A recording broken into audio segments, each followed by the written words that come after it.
there's an openness and a willingness that is. I think maybe in the States people have gotten very into reality shows, which unfortunately you Aussies are starting to do.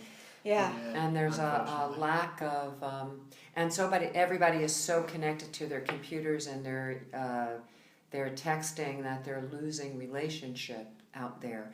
And I don't think it's quite hit Australia yet, and I'm hoping that with the work that we're doing here that perhaps it would help people, at least so-called artists, to really be present. And that's what we're looking for. So do you feel that that within acting these days that we are losing that relationship kind of... I think people have lost relationship in their lives. Yeah, okay. And that would then in turn affect... Well, if people are having relationships while texting each other and sitting next to each other on their computers or on their iPads or on their calling each other from the other iPhones, room. that there's no question that there's a lack of humanity and attachment to people. And so my mentor, Howard Fine and Carol Rosenfeld, both of them are my mentors, that we don't let people do exercises or use things like cell phones unless there's a specific exercise, or computers or texting. It's just, I don't want people doing that because it's uninteresting to watch, amongst other things, and it forces people to actually be present in their lives when they're in their lives.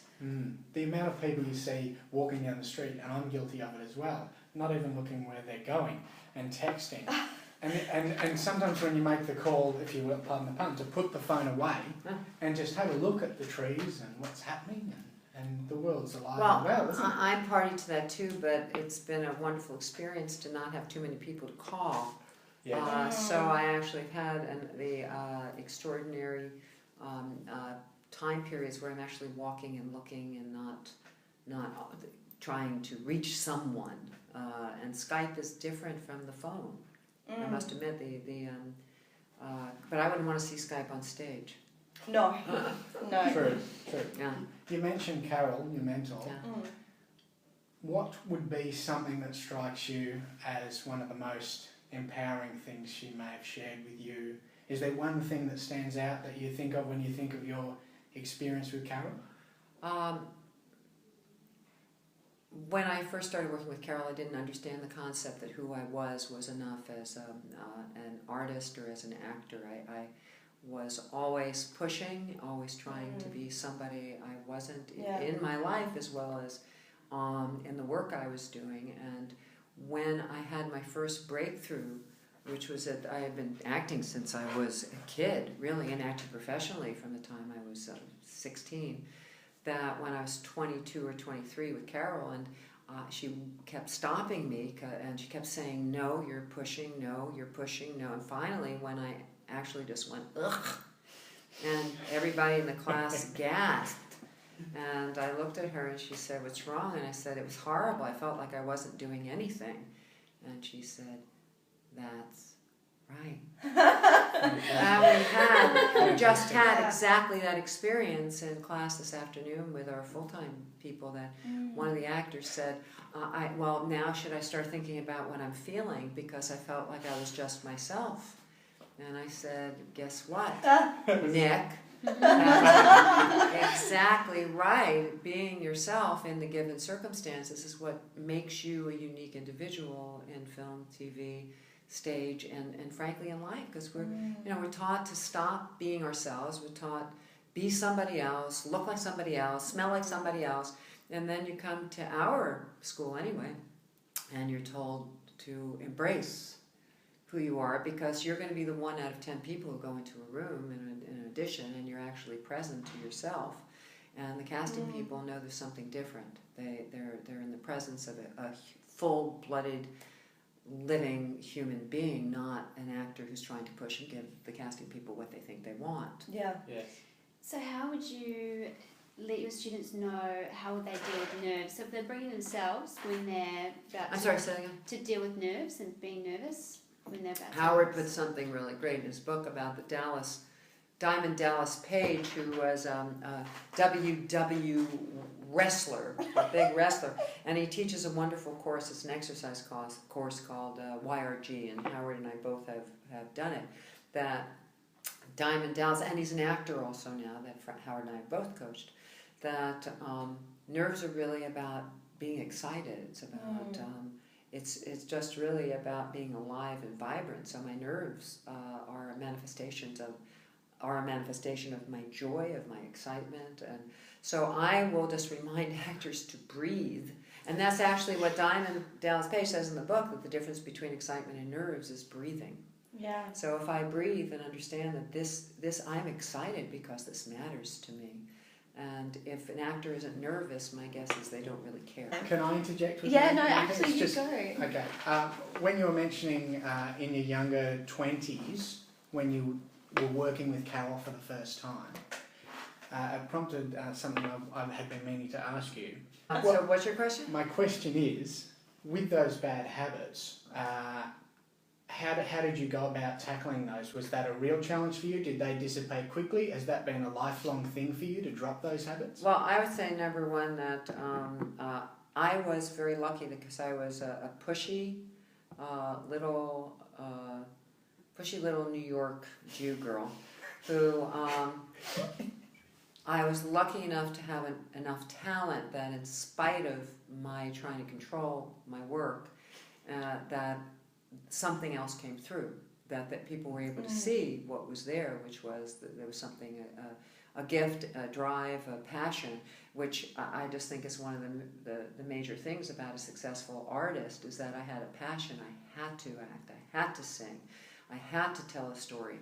And so my habits, I wasn't aware of how many habits I had, but I came from my history, created a need to be other people rather than, most people get involved with acting because they think it's going to be an opportunity to get away from self. And then they come to see us, or they came to HP Studios, or they come to Howard in LA, and they are told, oh God, they have to be themselves. Dang! You mean I can't get away from me? I have to be me? Yeah. And so my habits were about trying to cover everything that was there. And I was also a mess. I was fat. I was using substances. I find that most artists are very fragile people, and so that's why there is a lot of addiction. And whether or not you use that part or not, but for me, when I started to become aware I had habits, that I had tricks that I did, that I pushed, that I got dramatic, that I pointed at the floor at some imaginary thing, I wrinkled my eyebrow. It was the fear of just being present and seeing what happened without deciding ahead of time. And Howard talks in his book about pre-shaping, and it's a wonderful way he articulates it, that when an actor doesn't know, certainly I didn't know what was going to happen. I felt that if I planned the whole thing, that my work would be perfect because I would know exactly what I was going to be doing every time. And then, alas, when I was actually working with actors who were vibrant and alive in the moment, or if something went wrong, I suddenly was in a place that was, and things started to occur, bless you, things started to occur that were exciting and dangerous. So, with the stupid saying, man plans and God laughs kind of thing. That's when I started to learn how to make some choices, but put myself in the circumstances and stop planning what would happen. The excitement and the danger of being present to a real experience. And as we say, Stanislavski said, truthful action leads to belief. So if I'm really present in the circumstances, I'm out of the way and anything can occur. But it did not come overnight. I am one of those people that, we have a one-year program here. I studied for many years. And I worked, and then I went back to school. And then I worked, and then I went back to school. Because this is a lifelong journey of being a human being, let alone being an artist. And as I change and grow, I have to address different parts of me as an artist and as a woman. Okay.